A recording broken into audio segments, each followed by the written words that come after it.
Maurice de Saxe. Published May 26, 2017.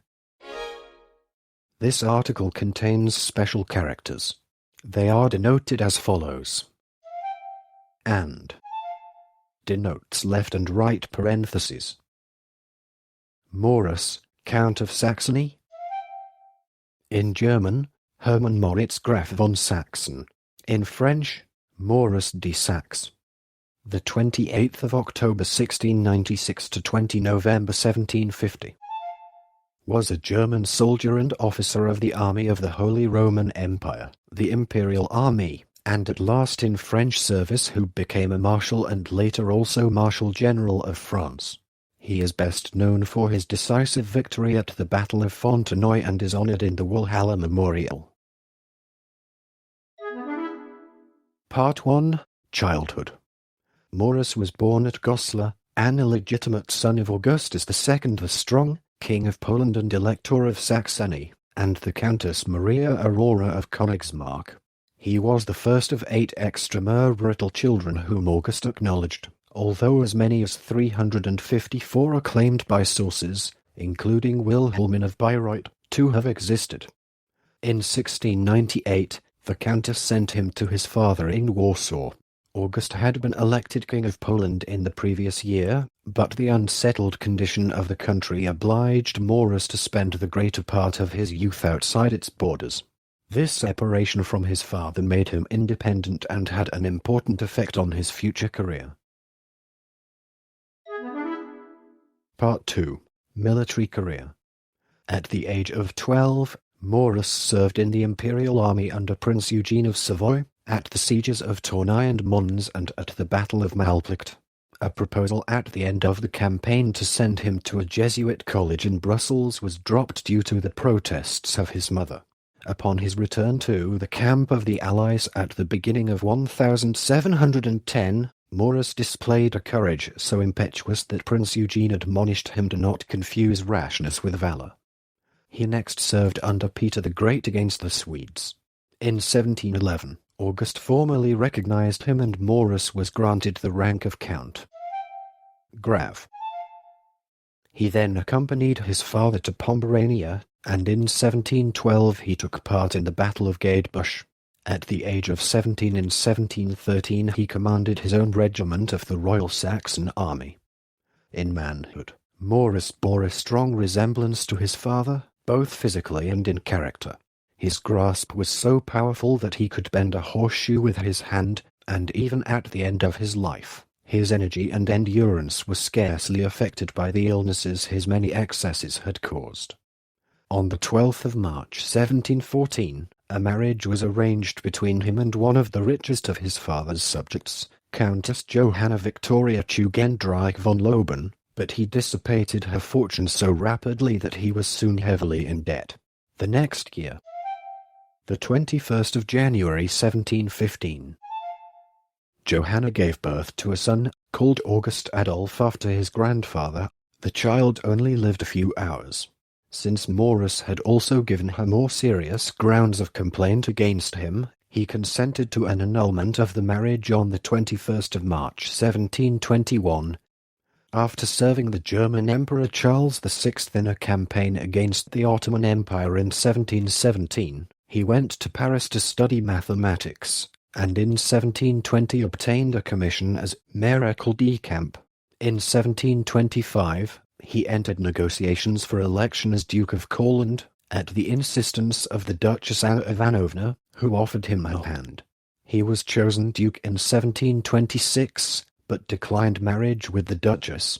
He soon found it impossible to resist her opposition to his claims, but with the assistance of £30,000 lent him by the French actress Adrienne Lecouvreur, he raised a force by which he maintained his authority till 1727, when he withdrew and took up residence in Paris.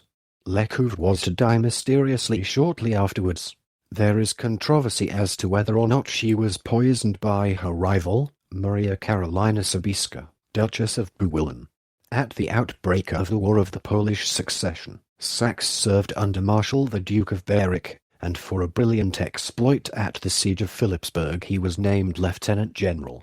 In the War of the Austrian Succession he took command of an army division sent to invade Austria in 1741, and on the 19th of November 1741, surprised Prague during the night, and seized it before the garrison was aware of the presence of an enemy, a coup de main, which made him famous throughout Europe. He thus repeated the exploit of 1648 of his maternal great-grandfather, Hans Christoph von Königsmarck, after capturing the fortress of Eger.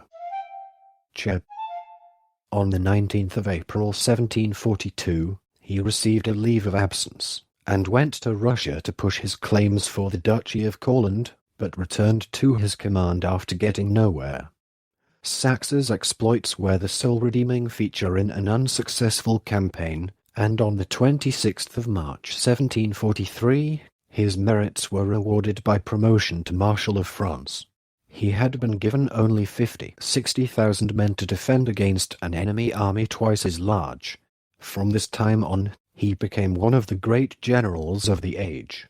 In 1744, he was chosen to command the 10,000 men of the French invasion of Britain on behalf of the Old Pretender, which assembled at Dunkirk but did not proceed more than a few miles out of harbour before being wrecked by disastrous storms. After its termination, he received an independent command in the Netherlands, and by skillful manoeuvring succeeded in continually harassing the superior forces of the enemy without risking a decisive battle. In the following year, Saxe with 65,000 men besieged Tournai and inflicted a severe defeat on the army of the Duke of Cumberland at the Battle of Fontenoy, an encounter determined entirely by his constancy and cool leadership. During the battle, he was unable to sit on horseback due to edema, and was carried about in a wicker chariot.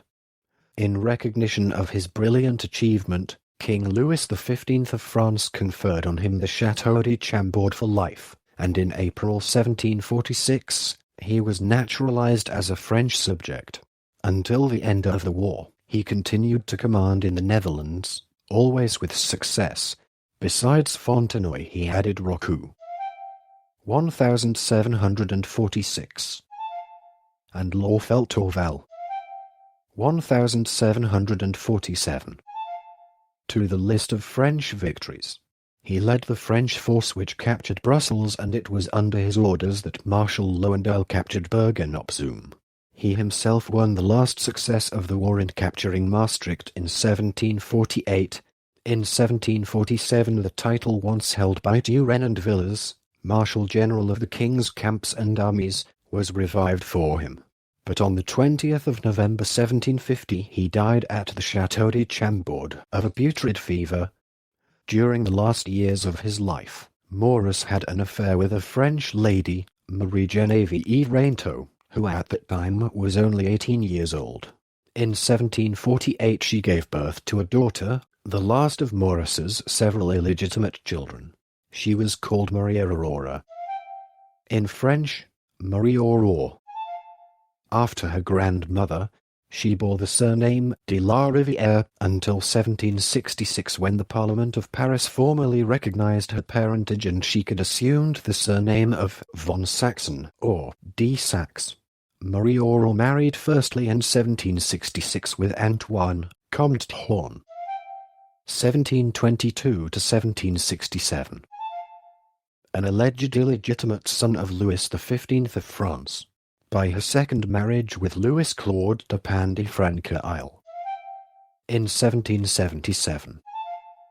She was the grandmother of Amandine Lucille Aurore de Pan, who later became famous as the writer George Sand. Maria Aurore died on the 25th of December 1821 when her granddaughter George Sand was 17.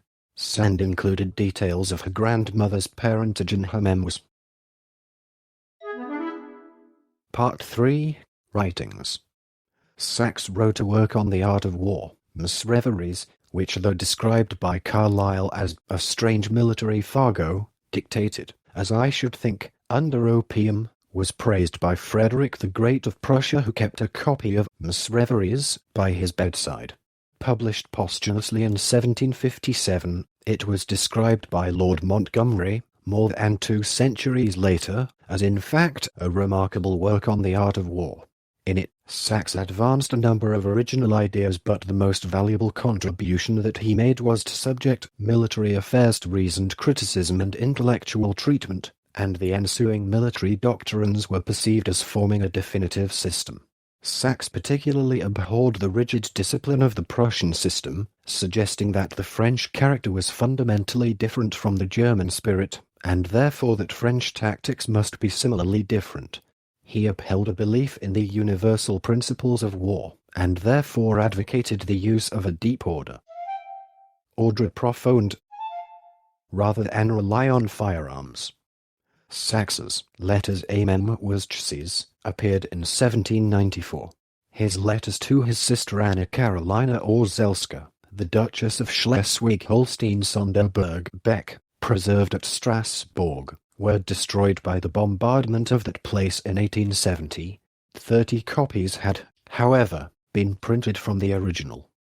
Many previous errors in former biographies were corrected and additional information supplied in Karl von Weber's Moritz Graf von Sachsen, Marshal von Frankreich, Nacharchivalischen Quellen, Moritz Count of Saxony, Marshal of France, after archival sources. Leipzig, Tauchnitz, 1863. Instant Ren Landiers, Maurice de Saxe, Étude historique des les documents des archives de Dresde, Maurice of Saxe, historical study according to the documents in the archives of Dresden, 1865.